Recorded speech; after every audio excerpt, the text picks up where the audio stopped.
ವೀಕ್ಷಕರೇ ನಮಸ್ಕಾರ. Big boss ಇವತ್ತಿನ ಎಪಿಸೋಡ್ನ 2ನೇ ಪ್ರೋಮೋ ಕೂಡ ಅಪ್ಡೇಟ್ ಆಗಿರುವಂಥದ್ದು. ಸೊ ಈ ಪ್ರೋಮೋದಲ್ಲಿ ನಮ್ಮ ರಾಶಿಕಾ ಅವರು ವಾಶ್ರೂಮಲ್ಲಿ ಹೋಗಿ ಅಳ್ತಾ ಇದ್ದಾರೆ. ಅಷ್ಟೇ ಅಲ್ಲದೆ ನಮ್ಮ ಮಾಳು ಅವರು ಫುಲ್ ಅಪ್ಸೆಟ್ ಆಗಿದ್ದಾರೆ ಅಂತಲೂ ಕೂಡ ಹೇಳ್ಬೋದು. ಬನ್ನಿ ಯಾಕೆ ಈ ರೀತಿ ಆಗಿದೆ ಇದರ ಬಗ್ಗೆ ಸಂಪೂರ್ಣ ಮಾಹಿತಿ ನಾನು ಈ ವಿಡಿಯೋ ತಿಳಿಸ್ಕೊಡ್ತೀನಿ. ಅದಕ್ಕೂ ಮುಂಚೆ ಯಾರೆಲ್ಲ ನಮ್ಮ ಚಾನಲ್ಗೆ ಹೊಸದಾಗಿ ಬಂದಿದೆ ದಯವಿಟ್ಟು ನಮ್ಮ ಚಾನಲ್ನ ಸಬ್ಸ್ಕ್ರೈಬ್ ಮಾಡ್ಕೊಳ್ಳಿ. ಅಷ್ಟೇ ಅಲ್ಲದೆ ಪಕ್ಕದಲ್ಲಿರೋ ಬೆಲ್ ಐಕನ್ನ ಕ್ಲಿಕ್ ಮಾಡಿ ಅಂತ ಹೇಳ್ತಾ ವಿಡಿಯೋನ ಇಲ್ಲಿ ಸ್ಕಿಪ್ ಮಾಡೋಕ್ಕೆ ಹೋಗ್ಬಿಡಿ, ಸಂಪೂರ್ಣವಾಗಿ ನೋಡಿ. ಬನ್ನಿ ವಿಡಿಯೋನ ಶುರು ಮಾಡ್ತಾ ಇದ್ದೀನಿ. ವೀಕ್ಷಕರೇ ನಿಮಗೆಲ್ಲ ಗೊತ್ತೇ ಇರ್ಬೋದು. ಸೊ 7ನೇ ವಾರ ಬಿಗ್ ಬಾಸ್ ಮನೆಯ ಕ್ಯಾಪ್ಟನ್ ಆಗಿ ನಮ್ಮ ಮಾಳು ಅವರು ಸೆಲೆಕ್ಟ್ ಆಗಿದ್ದಾರೆ. ಸೊ ಮಾಳು ಅವರಿಗೆ ಇವತ್ತು ಒಂದು ಟಾಸ್ಕ್ ಕೊಟ್ಟಿದ್ರು. ಸೊ ಬೆಳಗ್ಗೆ ಅದರ ಸಂಬಂಧಪಟ್ಟಂಥ ಪ್ರೋಮೋ ಕೂಡ ಬಂದಿತ್ತು. ಸೊ ಅದುವೇ ಕಡ್ಡಿ, ಕಸ, ಸಗಣಿ ನೀರು ಮತ್ತು ಮಣ್ಣಿನ ನೀರು ಯಾರು ಈ ವಾರ ನಾಮಿನೇಷನ್ ಆಗಬೇಕು, ಒಂದು ಸೂಕ್ತ ಕಾರಣ ಕೊಟ್ಟು ಅವ್ರನ್ನ ನಾಮಿನೇಟ್ ಮಾಡಿ ಅಂತಲೂ ಕೂಡ ಹೇಳಿದರು. ಸೊ ಹಾಗಾಗಿ ಮಾಳು ಅವರು ಮೊದಲನೇದಾಗಿ ರಾಶಿಕಾ ಅವ್ರನ್ನ ಕಸ ಅಂತ ಹೇಳಿ ಆಯ್ಕೆ ಮಾಡಿದರು. ಏನಪ್ಪ ಅಂದರೆ ಬಿಗ್ ಬಾಸ್ ಮನೆಯ ಕಸ ಇವ್ರಿಗೇನು ಅರ್ಥ ಆಗಲ್ಲ. ಸೊ ಬಿಗ್ ಬಾಸ್ ಮನೇಲಿ ಒಂಥರ ವಿಚಿತ್ರವಾಗಿದ್ದಾರೆ. ಸೊ ನೋಡುವಂಥ ರೀತಿಯೇ ಬೇರೆ, ನನ್ನ ನೋಡುವಂಥ ರೀತಿಯೇ ಬೇರೆ ಆಗಿಬಿಟ್ಟಿದೆ ಅಂತ ಹೇಳಿ ಒಂದು ಕಾರಣ ಕೊಟ್ಟು ಸೊ ಇವ್ರನ್ನ ನಾಮಿನೇಟ್ ಮಾಡ್ತಾರೆ. ಅಷ್ಟೇ ಅಲ್ಲದೆ ಇವರ ಮೈ ಮೇಲೆ ಕೂಡ ಕಸ ಹಾಕ್ತಾರೆ. ಸೊ ಇದರ ಮಧ್ಯೆ ರಾಶಿಕಾ ಮತ್ತು ಮಾಳು ಮಧ್ಯೆ ಒಂದು ಸ್ವಲ್ಪ ಭೀಕರವಾಗಿ ಜಗಳ ಕೂಡ ನಡೆಯುತ್ತೆ ಅಂತಲೂ ಕೂಡ ಹೇಳ್ಬೋದು.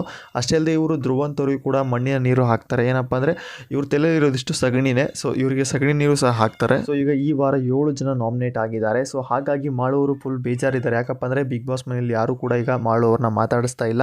ಸೊ ನಾಮಿನೇಟ್ ಮಾಡೋ ಒಂದು ವಿಚಾರಕ್ಕಾಗಿ ಬಿಗ್ ಬಾಸ್ ಮನೆಯಲ್ಲಿ ಮಾಳು ಅವರು ಕ್ಯಾಪ್ಟನ್ಸಿಯಲ್ಲೂ ಕೂಡ ಇವರು ಯಾರು ಮಾತಾಡಿಸ್ತಾ ಇಲ್ಲ. ಹಾಗಾಗಿ ಮಾಳು ಅವರು ತುಂಬ ಅಪ್ಸೆಟ್ ಆಗಿದ್ದಾರೆ. ಸೊ ಆಲ್ರೆಡಿ ನಾನು ಒಂದು ಕಾರಣಗಳನ್ನ ಕೊಟ್ಟಿದ್ದೀನಿ, ಮತ್ತೇನಾದರೂ ಮಾತಾಡೋಕ್ಕೆ ಬಂದರೆ ನನ್ನ ಹತ್ರ ಕಾರಣಗಳಿದ್ದಾವೆ, ಬಟ್ ನಂಗೆ ಒಂದು ಸ್ವಲ್ಪ ಟೈಮ್ ಬೇಕಾಗುತ್ತೆ ಅಂತ ಹೇಳಿ ಅಭಿ ಅವರು ಇದ್ರಿಗೆ ಹೇಳ್ತಾ ಇದ್ದಾರೆ. ಸೊ ಇಲ್ಲಿ ಅಭಿ ಅವರು ಅವರಿಗೆ ಸಮಾಧಾನ ಮಾಡ್ತಾ ಇದ್ದಾರೆ ಅಂತಲೂ ಕೂಡ ಹೇಳ್ಬೋದು. ಸೊ ಬಿಗ್ ಬಾಸ್ ಮನೆಯಲ್ಲಿ ಅಭಿ ಅವರು ಮಾಳುಗೆ ಒಳ್ಳೆ ಬೆಸ್ಟ್ ಫ್ರೆಂಡ್ ಆಗಿದ್ದಾರೆ ಅಂತಲೂ ಕೂಡ ಹೇಳ್ಬೋದು. ಸೊ ಇವರ ಮಧ್ಯೆ ಯಾವುದೇ ರೀತಿ ಜಗಳ ಕೂಡ ನಡೆದಿಲ್ಲ, ಒಟ್ಟು ಚೆನ್ನಾಗಿದ್ದಾರೆ.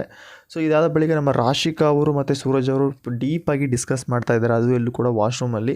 ಸೊ ನಮ್ಮ ರಾಶಿಕಾ ಅವರು ವಾಶ್ರೂಮ್ ಒಳಗಡೆ ಹೋಗಿಬಿಟ್ಟು ಸೊ ಅಲ್ಲಿ ಏನು ಹೇಳ್ತಾ ಇದ್ದಾರೆ ಅಂದರೆ, ಸೊ ಬಿಗ್ ಬಾಸ್ ಮನೆಯಲ್ಲಿ ಯಾಕೆ ಎಲ್ಲ ನನ್ನೇ ಟಾರ್ಗೆಟ್ ಮಾಡ್ತಾ ಇದ್ದಾರೆ.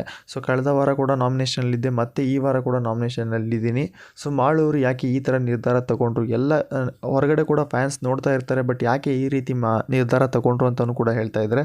ಸೊ ಹಾಗಾಗಿ ಸೂರಜ್ ಅವರು ಅವರಿಗೆ ಸಮಾಧಾನ ಮಾಡ್ತಾ ಇದ್ದಾರೆ. ಸೊ ಹೊರಗಡೆ ಆಡಿಯನ್ಸ್ ನೋಡ್ತಾ ಇರ್ತಾರೆ, ನೀ ಯಾಕೆ ಆ ರೀತಿ ಮಾಡ್ತೀಯ. ಸೊ ಅವರೇ ಫೈನಲ್ ಡಿಸಿಷನ್ ತೊಗೊಳ್ತಾರೆ, ಯಾಕೆ ಏನು ಅಂತ ಕೇಳ್ತಾ ಇರ್ತಾರೆ.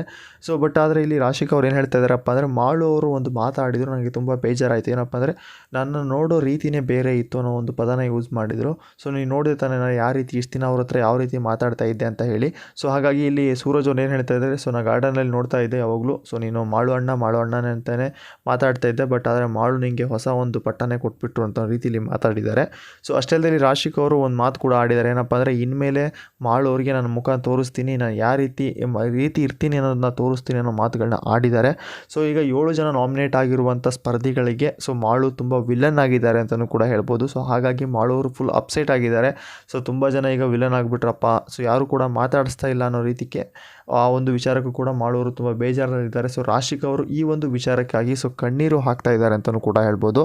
ಸೊ ಇವತ್ತಿನ ಪ್ರೋಮೋ ಅಪ್ಡೇಟ್ ಇಷ್ಟ ಆಗಿತ್ತು ಫ್ರೆಂಡ್ಸ್. ಈ ವಿಡಿಯೋ ಲೈಕ್ ಮಾಡಿ, ನನ್ನ ಚಾನಲ್ಗೆ ಸಪೋರ್ಟ್ ಮಾಡಿ ಅಂತ ಹೇಳ್ತಾ ಮತ್ತೆ ಸಿಗೋಣ ಮತ್ತೊಂದು ಇಂಟ್ರೆಸ್ಟಿಂಗ್ ಅಪ್ಡೇಟ್ ಜೊತೆ.